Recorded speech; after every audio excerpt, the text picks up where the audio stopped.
Assalamu alaikum and welcome to the next lecture on this series on British history and I am your instructor Mohammed Kumail. तो last lecture के अंदर हमने देखा कि किस तरह ऑस्ट्रियन वॉर ऑफ सक्सेशन हुई, उसके बाद उस पे जो पॉइंट ऑफ कॉन्फ्लिक्ट जनरेट हुए उसने फर्दर 7 years वॉर की तरफ लेके गए। और जनरली ये दोनों वॉर जो थी वो कलोनियल इंटरेस्ट की ऊपर जो है लड़ी गई, पॉलिटिकल एक्सपेंशन और इंपीरियलिस्टिक एम्स थे जो कि पावर्स इन वॉर्स में इन्वॉल्व थी। 7 years वॉर खत्म हुई, ब्रिटेन ने अपनी कॉलोनीज पर टैक्सेशन बढ़ा दी जिसको कॉलोनी के लोगों ने रिजेंट किया, और हमें अमेरिकन वॉर ऑफ इंडिपेंडेंस जो है वो आगे अगली एक डेकेड के अंदर होती हुई नजर आती है।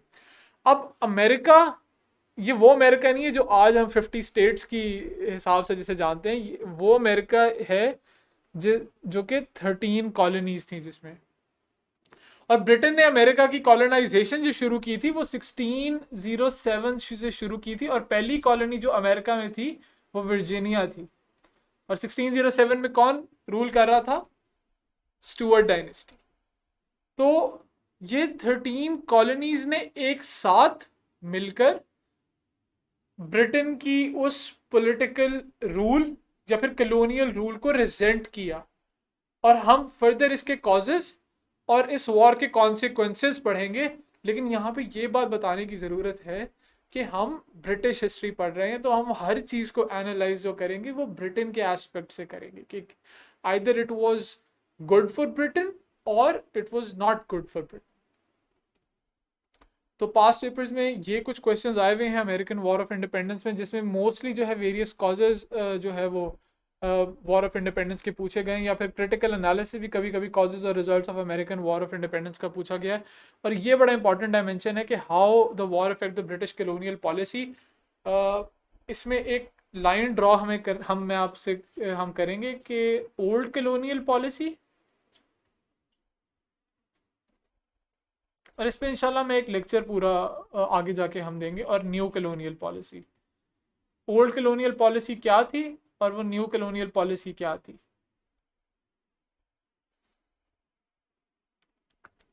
अब सबसे पहले जो ग्रीवेंसेस हैं मर्केंटलिस्ट सिस्टम की वजह से, सबसे पहला जो बुनियादी जो कॉज है अमेरिकन वॉर ऑफ इंडिपेंडेंस का। अब मर्केंटलिस्ट सिस्टम हम पहले भी डिस्कस कर चुके हैं, जिसमें आप कॉलोनीज के ऊपर रिस्ट्रिक्शंस लगाते हैं कि वो एक सर्टेन गुड्स सिर्फ अपने कॉलोनाइजर को एक्सपोर्ट कर सकते हैं, और उन्होंने सर्टेन गुड्स लाजमी तौर पे अपने कॉलोनाइजर से ही इंपोर्ट करने।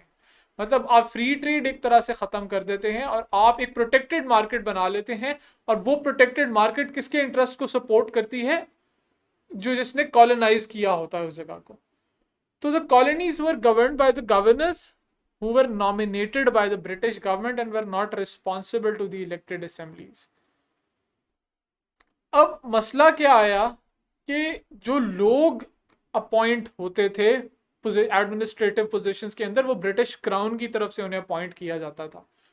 और वो लोग रिस्पॉन्सिबल नहीं थे उन कॉलोनी के लोगों को। तो मसला क्या हुआ कि द ब्रिटिश पार्लियामेंट कॉलोनीज के टैक्सेस पर लेजिस्लेट कर सकती थी। जैसे पाकिस्तान में होता है कि हमारा एक बिल, जो फाइनेंस बिल होता है, वो साल में एक ही दफ़ा पास हो सकता है। अगर आप पाकिस्तान का कॉन्स्टिट्यूशन पढ़ें तो टैक्सेस किसी भी फॉर्म के जो हैं वो पार्लियामेंट्री अप्रूवल के बगैर पाकिस्तान में लागू नहीं हो सकते। इसी तरह वहाँ पे भी यही था कि अमेरिकन जो कॉलोनीज वाले चाहते थे कि टैक्सेस जो हैं उनकी वो लोग नाफिज करें एटलीस्ट जो कि उनको रिप्रेजेंट भी कर रहे हैं, ना कि कोई एलियन लोग जिन्हें एक फॉरेन गवर्नमेंट अपॉइंट करी और वो उन पे आके बैठे और वो अपने इंटरेस्ट को मद्देनजर रखते हुए उन पे टैक्सेस लगाएं। अब इसी तरह ये, अब एक तरह से ये टैक्सेस या फिर एक उस प्रोटेक्टेड ट्रेड की ही फॉर्म, ये नेविगेशन एक्ट्स आ जाते हैं कि जिसमें कॉलोनाइज्ड पॉपुलेशन को ये फोर्स किया जाता है कि वो एक सर्टेन गुड्स ब्रिटिश शिप्स के अंदर ही बेच सकते हैं, apart from that they are not allowed to carry trade with other markets of the world. फिर इसमें कुछ ट्रेड एक्ट्स हमारे सामने आ जाते हैं। द कॉलोनीज के स्पेसिफिक गुड्स के export sugar, tobacco and coffee only to Britain, and they had to import woollen and hardware goods. क्योंकि ब्रिटेन में उस वक्त मैनचेस्टर जो था वो एक तरह से बहुत बड़ी मैनचेस्टर, लीड्स, लैंकाशायर, ये बहुत बड़ी मार्केट्स थी वुलन और हार्डवेयर गुड्स की। तो कॉलोनीज को फोर्स किया जाता था कि वो एक तरह से जानबूझकर मार्केट्स बने इन गुड्स की, और वो शुगर, टोबैको एंड कॉफ़ी, वो इस तरह की गुड्स जो थी, वो जैसे शुगर प्लांटेशंस जो हैं, हम काफ़ी जिक्र इस तरह करते हैं, स्पेनिश कॉलोनीज या अमेरिकन कॉलोनीज, यहाँ पे अफ्रीकन स्लेव ट्रेड जब हुई, जब यहाँ से 16th सेंचुरी के अंदर अफ्रीकन स्लेव्स को ले जाया गया उन शुगर प्लांटेशंस के अंदर काम करवाने के लिए, एक बॉन्डेड लेबर की तरह से, वहाँ पे शुगर एक तरह से गुजारी गई, वहाँ उगाई गई, और वह उनकी एक मार्केट बनाई गई ब्रिटेन के अंदर, ताकि वो उन लोगों को एक तरह से सस्ते में भी दस्तयाब हो। और नेक्स्ट हमारे पास एक मर्केंटलिस्ट मेजर, एक स्टैम्प एक्ट आते हैं कि कोई भी printed material including newspaper, legal documents and licences और प्लेइंग कार्ड्स सिर्फ एक ऐसे पेपर पे प्रिंट हो सकते हैं that was subjected to a tax. मतलब आप अपनी मर्जी से कोई न्यूज़पेपर, लीगल डॉक्यूमेंट भी इशू नहीं कर सकते, आपको वो उसी पेपर पे जो सरकार से खरीदना पड़ेगा और उस पर एक सर्टेन टैक्स होगा।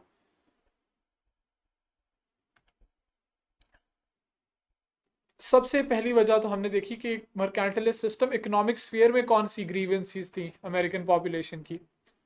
इसके बाद फ्रेंच जो डेंजर था उसका भी रिमूवल हुआ कि 7 इयर्स वॉर के बाद जब फ्रांस को एक तरह से डिफीट वहां पर हो गई, तो जो कॉलोनी के लोग थे अमेरिकन कॉलोनीज के, वो पहले एक तरह से कह लें कि डरते थे, क्योंकि फ्रेंच डेंजर जो था जो उनकी टेरिटरीज की तरफ से वो हट गया। क्योंकि पहले 13 कॉलोनीज एक तरह से आपके सामने ब्रिटेन के पास थी, और उसके पेरिफेरी में जो कैनेडियन टेरिटरीज थी वो फ्रांस के पास थी।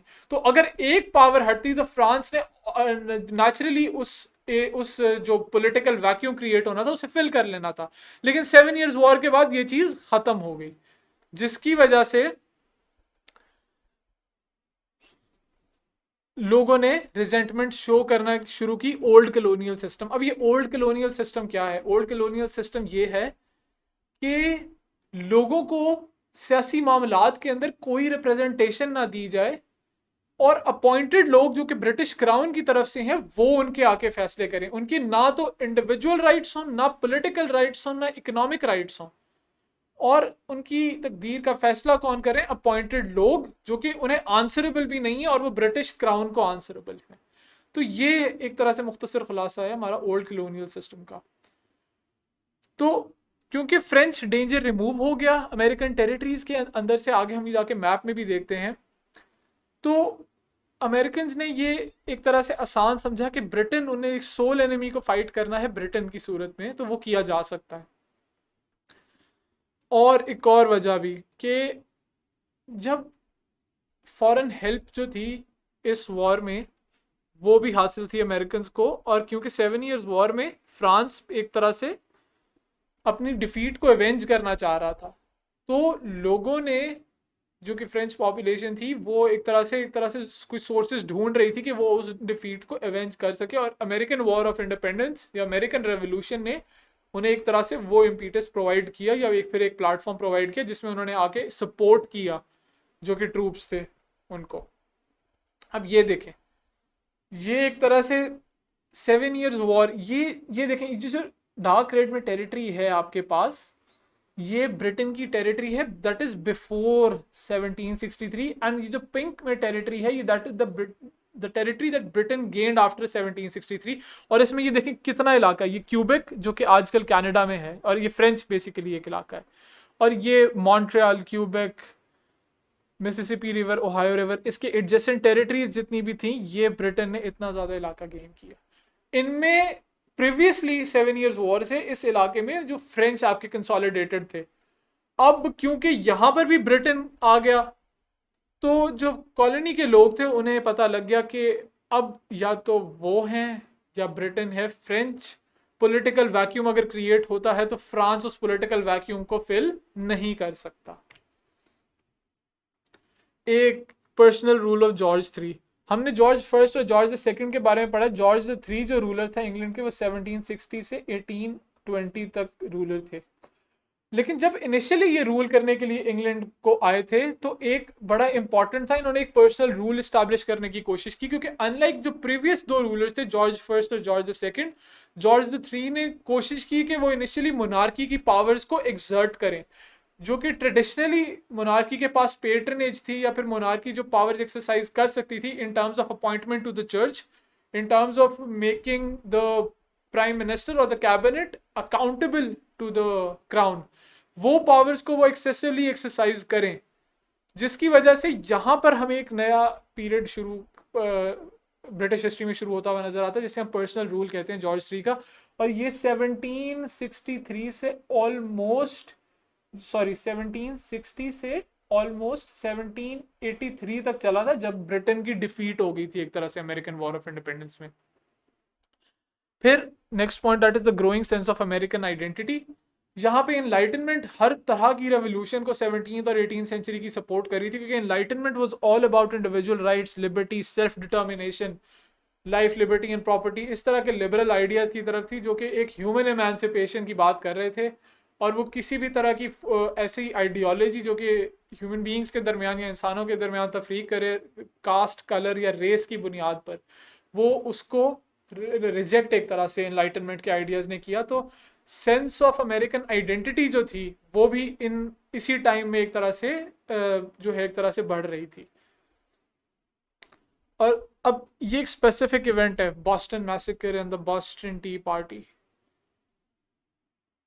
जिसमें British soldiers fired on a crowd of colonists and the Boston tea, where the colonists dumped British tea into the Boston harbour in protest of the tea act. अब हमें पता है कि जो ब्रिटेन ने नेविगेशन एक्ट्स के through जो colonies थी वो टी, शुगर, टबैको सिर्फ ब्रिटेन को जो है वो एक्सपोर्ट कर सकती थी। तो शिप्स इसी तरह लोडेड, लेकिन जब इलिसिट इसी तरह के या फिर अनलॉफुल इस तरह के मैकेनिज्म्स होते हैं तो ट्रेड बढ़ाने के लिए क्या होता है कि स्मगलिंग शुरू हो जाती है। वही यहाँ पर भी हुआ।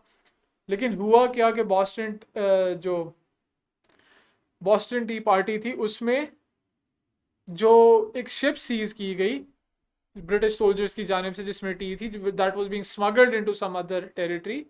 तो जब वो पकड़ी गई तो इंस्टेड ऑफ उसको वो वापस कर देते, उन्होंने सारी टी जो थी वो डंप कर दी into the Boston harbour, which obviously एक सॉर्ट ऑफ उन्होंने गुस्सा दिलाया जो कि सोल्जर्स थे, और they open fire on the protesters.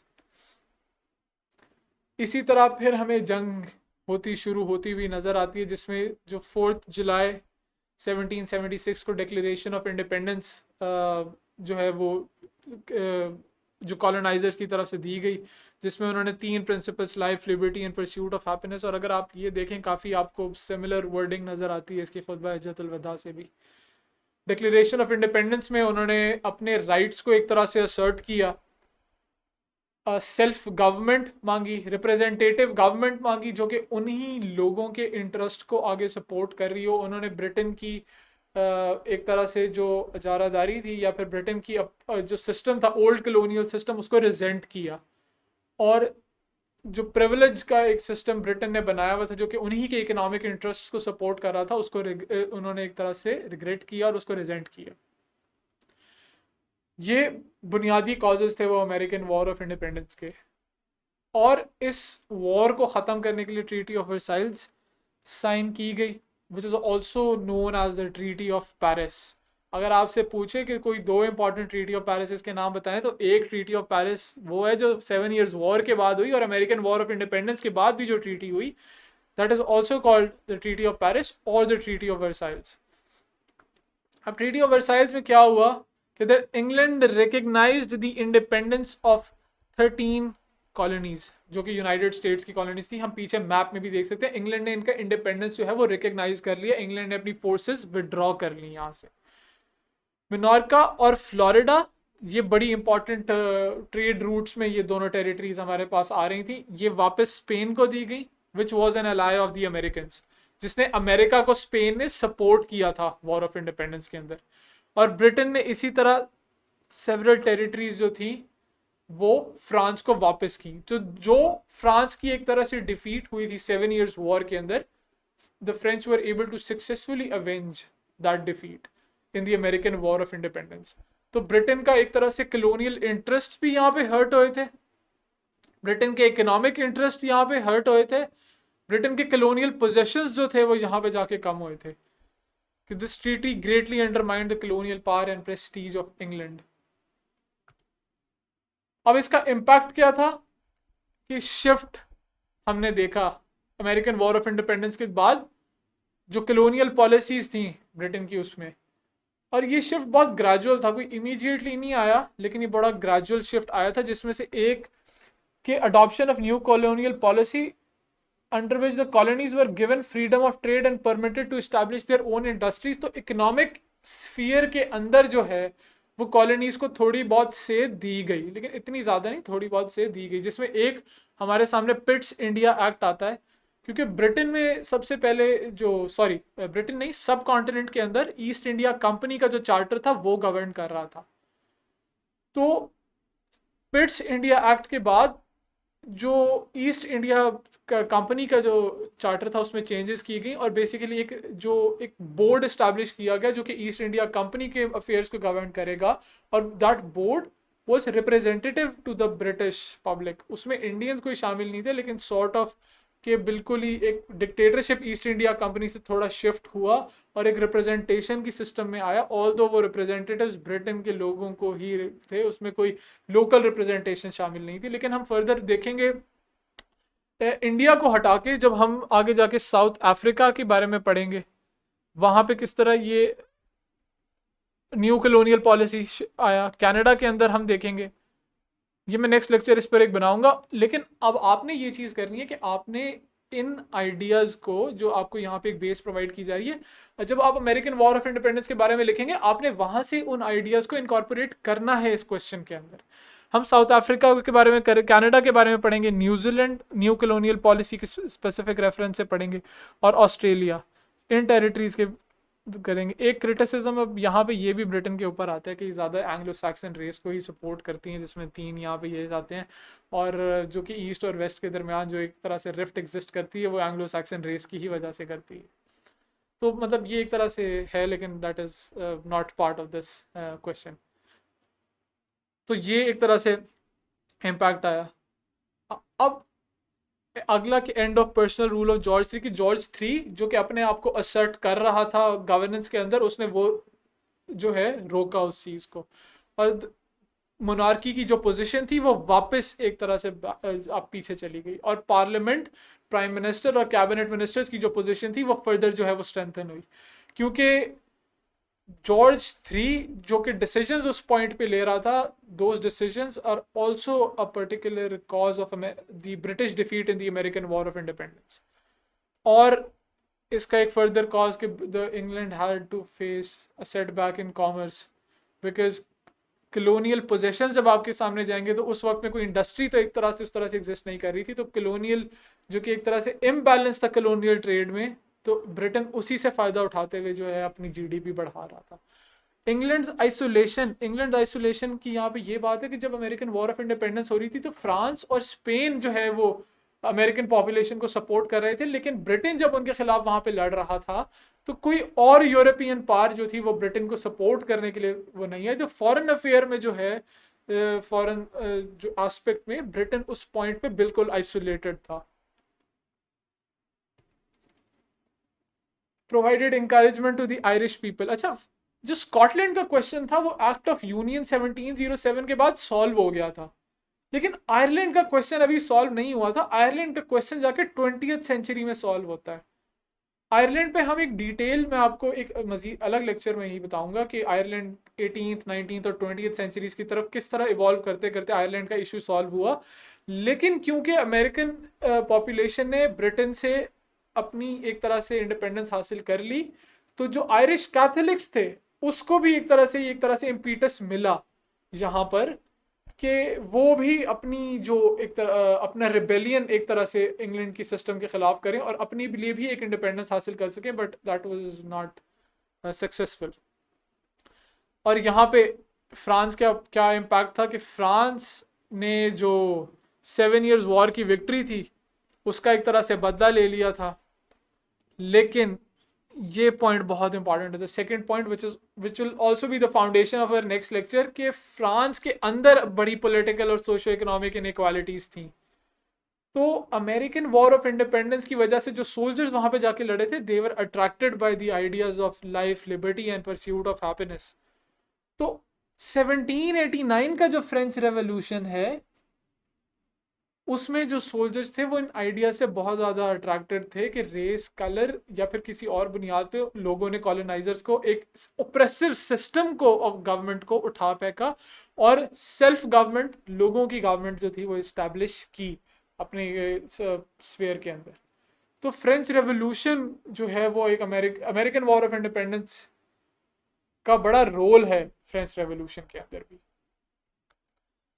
These are some references for critical analysis, और ये उन्हीं पॉइंट्स को असर्ट करते हैं जो हमने फर्दर कॉजेज पढ़े हैं कि the measures of 1765 precipitated the crisis, और यहाँ पे 1765 से treaty of Paris which was signed in after the 7 years war, उससे यहाँ पे मुराद है। But the crisis was bound to come unless Britain altered the whole way of looking at the colonies. तो जो जो सिस्टम ऑफ टैक्सेशन जो generate किया 7 years वॉर के बाद, the colonies were bound to regret that. और ये Egerton ने ये बात की और विच अल्टीमेटली हमने देखा भी कि किस तरह कॉलोनीज ने रिजेंट किया और अमेरिकन वॉर ऑफ इंडिपेंडेंस हुई। Whatever might be the importance of American independence and the history of England, it was an unequaled moment in the history of the world because for the first time after the Glorious Revolution, a revolution was successful and people got their independence by pronouncing the slogans of life, liberty and pursuit of happiness. और एक और famous slogan यहाँ पे American war of Independence में, that no taxation without representation, last lecture में भी discuss किया था कि टैक्स लगाने का इख्तियार लोगों की गवर्नमेंट को हो जो उन्होंने इलेक्ट की हो, किसी फॉरेन गवर्नमेंट को ये टैक्स लगाने का इख्तियार नहीं हो सकता। तो एक तरह से लोगों ने अपनी सेल्फ गवर्नमेंट जो थी, अपना सेल्फ रूल जो था उसको असर्ट किया था। तो होपफुली आप यहाँ तक समझ पाए होंगे अमेरिकन वॉर ऑफ इंडिपेंडेंस। मैंने इन डिटेल में अमेरिका में नहीं किया, मैंने ज़्यादातर इसका फोकस जो है वो ब्रिटिश से रखा क्योंकि हमने इसकी सिग्निफिकेंस ब्रिटिश हिस्ट्री के पॉइंट ऑफ व्यू से देखी थी।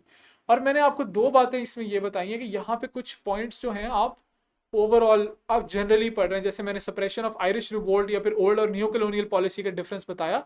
लेकिन जब हम नेक्स्ट लेक्चर में उनकी डिटेल्स पढ़ेंगे तो आपने वो डेटा यहाँ पे जब आप अमेरिकन वॉर ऑफ इंडिपेंडेंस का क्वेश्चन कर रहे होंगे आपने इनकॉर्पोरेट करना है।